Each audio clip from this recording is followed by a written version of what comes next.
सूर्य और चंद्रमा के बाद अब इस ग्रह पर जाने के लिए इसरो तैयार, जानिए कब होगी लॉन्चिंग। चंद्रयान 3 और आदित्य L1 मिशन के बाद इसरो शुक्र मिशन यानी कि शुक्रयान के लिए जोर शोर से तैयारी कर रहा है।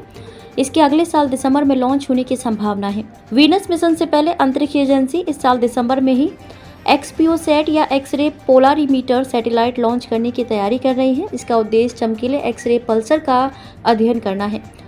इसरो प्रमुख एस सोमनाथ ने हाल ही में कहा था कि सौरमंडल के सबसे चमकीले ग्रह शुक्र पर मिशन पहले से ही तैयार किया गया है। मिशन के लिए इसके पेलोड विकसित किए गए हैं। इसके 2024 के दिसंबर में लॉन्च किए जाने की संभावना है। इस समय पृथ्वी और शुक्र इतने संरेखित सीधी रेखा में होंगे कि अंतरिक्षयान को कम प्रणोदक का उपयोग करके पड़ोसी ग्रह की कक्षा में रखा जा सकता है। इसके बाद ये मौका 2031 में ही जाकर मिलेगा।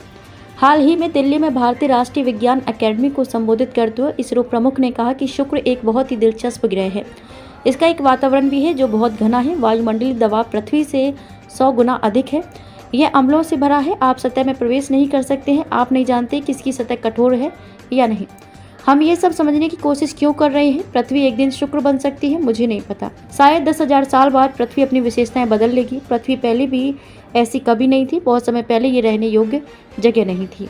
शुक्र सूर्य के बाद दूसरा ग्रह है और पृथ्वी का निकटतम पड़ोसी ग्रह है। इसे अक्सर पृथ्वी का जुड़वा कहा जाता है क्योंकि यह आकार और घनत्व में समान है।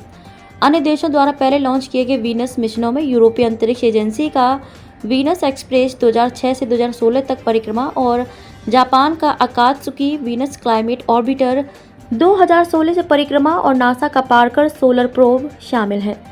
एक्स-रे पोलारीमीटर उपग्रह पर सोमनाथ ने कहा कि हम एक्सोवर्ल्ड्स नामक एक उपग्रह की भी कल्पना कर रहे हैं जो एक्सोसौर ग्रहों या ऐसे ग्रहों को देखने के लिए एक मिशन है जो हमारे सौर मंडल से बाहर है और अन्य सितारों की परिक्रमा कर रहे हैं।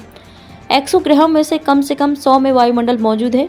मिशन एक्सो ग्रहों के वातावरण का अध्ययन करेगा और पता लगाएगा कि क्या वे रहने योग्य हैं या नहीं।